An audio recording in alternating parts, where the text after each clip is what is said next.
يكاد قلبي أن ينزف دما حين أرى كثيرا من إخواني وأخواتي من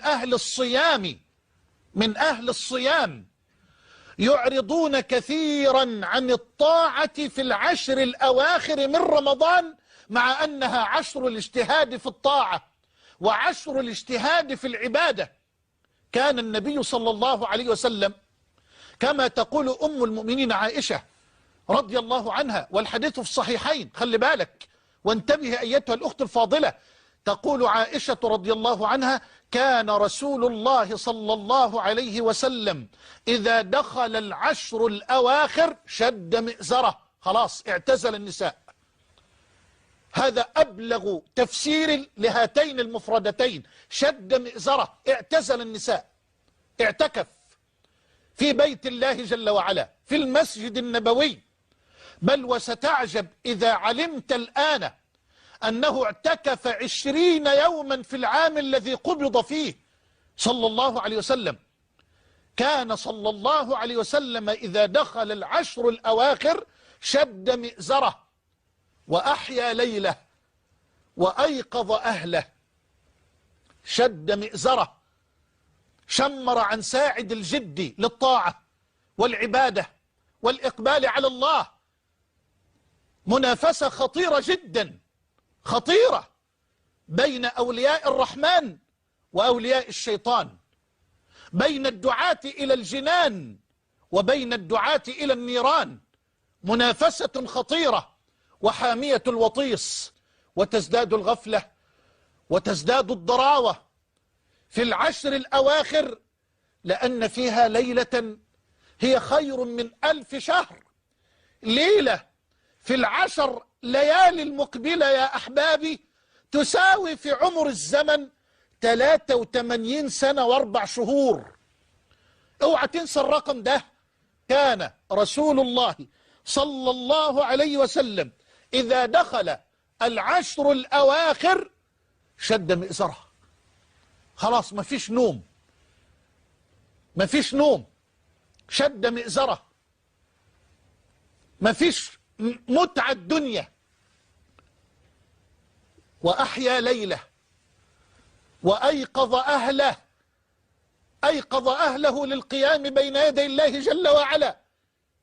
أيقظ زوجتك، أيقظ أولادك، أيقظ أهلك في هذه الليالي الكريمة المرجوة المقبلة، وقف معهم بين يدي الحق تبارك وتعالى ساعة من ساعات الليل لتسعد بليلة القدر.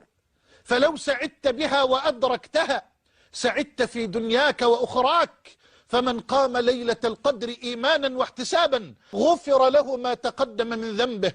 تدبر معي أيها الحبيب اللبيب، والله الذي لا إله غيره، أود الليلة أن أملأ قلب كل مسلم على وجه الأرض وقلب كل مسلمة على وجه الأرض بهمة لا يعلم مداها إلا الله، وبصدق وإرادة وعزم لننطلق في العشر المقبلة حتى لا نضيع ساعة. أعوذ بالله، إيه الهمم التعبانة دي؟ ساعة؟ لا، حتى لا نضيع دقيقة، لحظة، خلينا أقول فهمت ثانية، بلا ثانية، إلا وأنا في عمل لا للدين أو للدنيا. المؤمن ما يضيعش دقيقة يا إخواني. ودقيقة فين؟ في العشر الأواخر من رمضان. أسألك بالله أنت تضمن تعيش لرمضان المقبل؟ مين على وجه الأرض يقول لي أضمن؟ من أخواتي تقول لي الآن أنا ضمن أعيش لرمضان المقبل، واللي أنت بتقول عليه ده أعمله السنة الجاية؟ أبدا، والله لا يضمن ذلك مخلوق على وجه الأرض أبدا. فالآن، يلا الآن جدد النية واصدق في الإرادة والسريرة والطوية، وعاهد رب البرية ألا تضيع دقيقة في الأيام والليالي المقبلة. اوعى بقى، بلاش مسلسلات بقى، خلاص كفاية مسلسلات. لا يصلح ورب الكعبة أن تضيع عمرك أمام هذه التفاهات. الساعة تتفرج على المباريات لسه بتتفرج على المباريات؟ انت لسه قاعدة قدام المسلسلات؟ لسه قاعد تتابع الأفلام؟ لسه بتدخل على المواقع الإباحية على النت؟ يلا يا حبيبي، يلا يا أخي في الله، هيا يا أختي الكريمة، والله لا أريد لك إلا الخير، والله لا أريد لك إلا الخير. يلا، دخل العشر الأواخر من رمضان، دخلوا خلاص. دع عنك ما قد فات في زمن الصبا، واذكر ذنوبك وابكها يا مذنبه.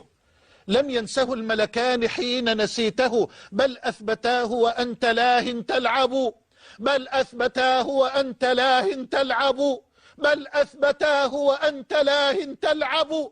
والروح منك وديعة أودعتها، ستردها بالرغم منك وتسلب. وغرور دنياك التي تسعى لها دار حقيقتها متاع يذهب. الليل فاعلم والنهار كلاهما أنفاسنا فيهما تعد وتحسب، أنفاسنا فيهما تعد وتحسب. هل تصدق؟ خلي بالك معايا.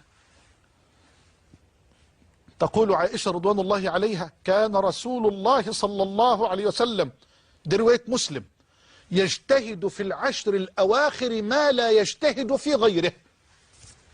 يلا انتبه من الغفلة واستيقظ من الغفلة. يعاهدون الله الليلة ويعاهدنا الله الليلة على شد المئزر وإحياء الليل واليقظة من النوم. ما احنا نايمين بقالنا سنين. لا، ده أنا لازم أدرك الليلة دي، ليلة ب83 سنة و4 شهور. لا والله ما تفوتني أبدا، والله ما تفوتني أبدا. اللهم اجعلني وإياكم من أهلها. فهل ستبصروا الحق الليلة؟ وهل ستبصرين الحق الليلة؟ هل سنشد المئزر ونحيي الليل ونوقظ الأهل؟ هل سنقبل على الله الليلة بالتوبة والأوبة؟ هل سنعاهد ربنا الليلة على ألا نضيع لحظة في الليالي والأيام الكريمة المقبلة إلا ونحن في عمل للدين أو للدنيا؟ فأنا لا أريد بهذا التأصيل الليلة أن أقلل من شأن الدنيا أبدا، فأنا لا أهرف بما لا أعرف. أنا أعلم يقينا أن الدنيا هي المزرعة الوحيدة للآخرة.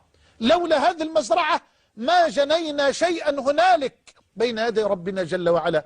وما أروع وأبلغ قول إمامنا علي رضي الله عنه: الدنيا دار صدق لمن صدقها، ودار غنى لمن تزود منها، ودار نجاة لمن فهم عنها. فهي مهبط وحي الله، ومصلى أنبياء الله، ومتجر أولياء الله، ربحوا فيها الرحمة واكتسبوا فيها الجنة. نعم، إن لله عبادا فطنا طلقوا الدنيا وخافوا الفتنة، نظروا فيها فلما علموا أنها ليست لحي وطنا جعلوها لجة واتخذوا صالح الأعمال فيها سفنا. فالدنيا دار ممر وليست دار مقر، فخذوا من ممركم لمقركم، ولا تفضحوا أستاركم عند من يعلم أسراركم.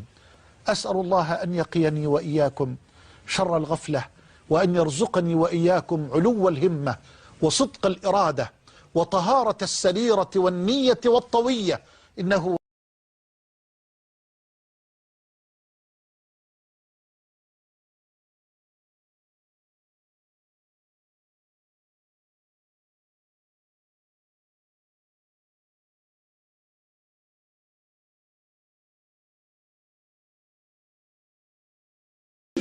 وتلك الأمثال نضربها للناس لعلهم يتفكرون.